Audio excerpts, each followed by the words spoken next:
গালি ছিল পাকিস্তানের দালাল, রিমান্ড দিলা, গুম করলা, হত্যা করলা, আয়না ঘরে নিলা, ফাঁসি দিলা। বিএনপি এবং জামাত ইসলামী, চরমনাই হেফাজত, অন্যান্য দলের আমাদের নুরু হইতে শুরু করে যারাই আছে, মুজিবুর রহমান ভাই সহ, বলেন তো দেখি কেউ কি পালাইয়া পাকিস্তান গেছে? জোরে বলতে হবে, গেছে? বরিশালের মতো মানুষ মনে করে একেবারে শক্ত করে বলেন, টাটকা বরিশালের মানুষ জিনিসই আলাদা ভাই, বাংলাদেশের যেখানে যায় সেখানে জিন্দাবাদ। এবার বলেন তো দেখি কেউ কি পালাইয়া পাকিস্তান গেছে? তাহলে বোঝা যায় বাংলাদেশে পাকিস্তানের কোনো দালাল নাই। দালাল থাকলে তো ওখানে পালাই যাইতো। এবার দুইটা হাত উঁচু করেন তো দেখি। বাস, এই হাজার হাজার মানুষ সাক্ষ্য দেন, বলেন বাংলাদেশে, হাত উঁচু করেন, বাংলাদেশে পাকিস্তানের কোন দালাল নাই। আপনারাই বলেন কোন দালাল নাই, কোন দালাল নাই। আলহামদুলিল্লাহ। কিন্তু বাংলাদেশে ভারতের দালাল আছে। কেমনে বুঝছেন?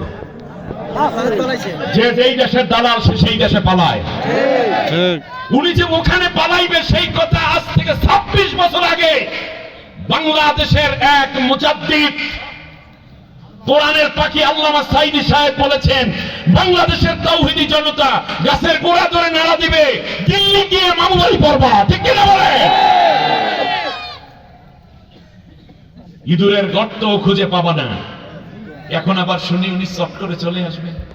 আসেন, আপনাকে আসতেই হবে। তার কারণ যাওয়ার সময় 2500 এর মতো ছাত্রছাত্রী হত্যা করে গেছেন। পিলখানার হত্যাকাণ্ড আপনি ঘটিয়েছেন। শাহবাগে হেফাজতের শাপলা চত্বরে হেফাজতকে আপনি হত্যা করেছেন। এরপরে 28 অক্টোবর 2006 সালে লগি বৈঠার খেলায় আপনি মানুষ হত্যা করেছেন, বহু মানুষের গুম করেছেন, হত্যা করেছেন। অতএব আপনাকে এনে এই সমস্ত বিচারগুলো এই জাতি পূর্ণ না দেখলে মাহারা সন্তানের কান্না কেমনে থামবে, স্বামীহারা স্ত্রীর কান্না কেমনে থামবে, বাবাহারা শিশু ইয়াতিমের কান্না কে থামাবে? আপনাকে 1000 বার ফাঁসির কষ্টে দাঁড়াতেই হবে। এত সহজ না, এত সহজ না। ভারতের পররাষ্ট্রনীতিতে সবচেয়ে বড় ভুল করেছে ভারত। এত বড় খুনি, অবৈধ এবং স্বৈর শাসককে আশ্রয় দেওয়ার মাধ্যমে ভারত পুরো বাংলাদেশের বিপরীতে দাঁড়িয়েছে। বর্তমান ইম্পেরিয়াল গভর্নমেন্ট, আমি অনুরোধ করব ভারতের কাছ থেকে বন্ধুত্ব যতটুকু আছে কেবল এতটুকুই রাখেন, সব ধরনের লেনদেন বন্ধ করে দিন। বাংলাদেশ ভারত ছাড়া চলতে পারবে ইনশাআল্লাহ। আমাদেরকে খাবারের ভয় দেখায়, তারা ভয় দেখাচ্ছে, তারা রসুন পেঁয়াজ আদা এই বিল্লা হয়েছে দাদা, এইগুলো বন্ধ করে দিবে। আমাদেরকে ভয় দেখায় লাভ নাই। এই শাবান মাসের পরে চাঁদ দিতে হবে রমজানের, যেই রমজানের দিনের বেলায় পুরো বেলা না খেয়ে থাকা এই মুসলমানের উপর আল্লাহ ফরজ করেছেন। যেই জাতি পুরো 1 মাস দিনের বেলা না খেয়ে থাকে, এমন প্রশিক্ষণ নেয়, সেই জাতিকে আপনি চাল দেবেন না, ডাল দেবেন না, তেল দেবেন না, রসুন পেঁয়াজ আদা দেবেন না। খাদ্যের ভয় দেখাই লাভ নাই। আমরা না খেয়ে থাকতে পারি, কিন্তু কোনোদিনও বাতিলের কাছে, অন্যায়ের কাছে মাথা নত করতে ভয় দেখায়।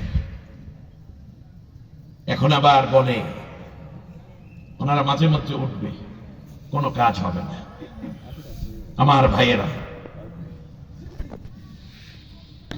বাংলাদেশে মানুষ দাঁড়াবে তার স্বকীয়তা নিয়ে, বলেন ইনশাআল্লাহ।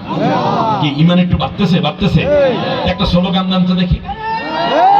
তাকবীর, আল্লাহু আকবার, আল্লাহু আকবার।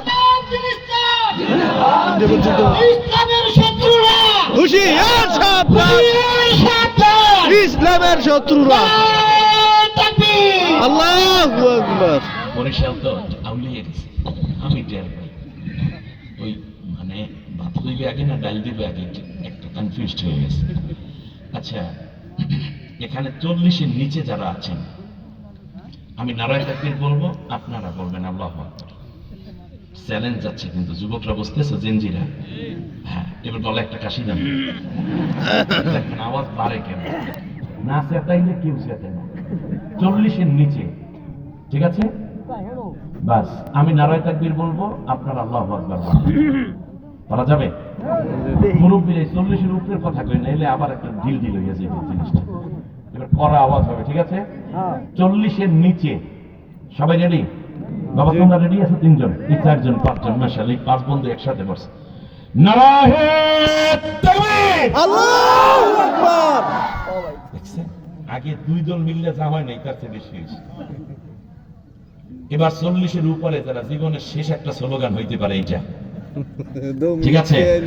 40-এর উপরে, এর নিচে যারা একবার বলছো তোমরা কিছু কইও না, ঠিক আছে? এবার দেখবো যে পাখা মরিচের ঝাল কত আছে বরিশালে। রেডি? লিল্লাহি তাকবীর! ফাটাফাটি ঠগে নাই, হুজুরের মাঠ দিয়ে দিয়েছে, ঠগে নাই। আচ্ছা 2 গ্রুপ একসাথে বললে কেমন হয় দেখি তো একটু, কেমন হবে বলেন দেখি? 2 গ্রুপে এক, রেডি? দেখবেন বিজয় কিভাবে আসে, দেখেন। নারায়ে তাকবীর! নারায়ে তাকবীর! আল্লাহু আকবার। বাংলাদেশ, বাংলাদেশ! জিন্দাবাদ, জিন্দাবাদ। বাংলাদেশকে আমাদের রক্ষা করার জন্য জীবন পর্যন্ত দেওয়ার শপথ আবার নিতে হবে প্রয়োজন। ঠিক ঠিক। পরম করুণাময় অসীম দয়ালু আল্লাহর নামে শুরু করছি।